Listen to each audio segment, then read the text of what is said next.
గోదావరి పుష్కరాలకు ఇప్పటి నుంచే ఏర్పాట్లు చేస్తున్నామన్నారు ఏపీ మంత్రి కందుల దుర్గేష్. 6 జిల్లాలను ఎంపిక చేసి పనులు మొదలుపెట్టినట్లు చెప్పారు.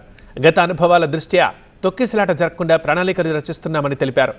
ఏ ఘాట్లో స్నానం చేసినా ఒకే పుణ్యం వస్తుందని, భక్తులకు అవగాహన కల్పించేందుకు ప్రవచనకారులతో ప్రచారం చేస్తామని అన్నారు.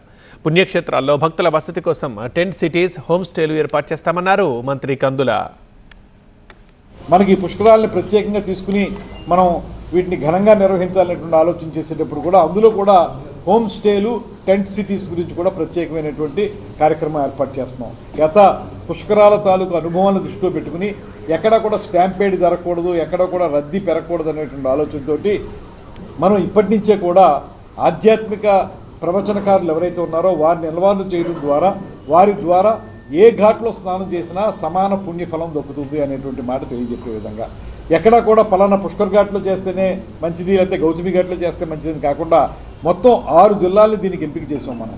ఈ జిల్లాలన్నింటిలో కూడా ప్రత్యేకమైనటువంటి వసతులు కల్పించాలని, తద్వారా ఇక్కడ ఉన్నటువంటి పుణ్యక్షేత్రాలన్నింటినీ కలుపుతూ సర్క్యూట్లు కూడా ఏర్పాటు చేయాలని.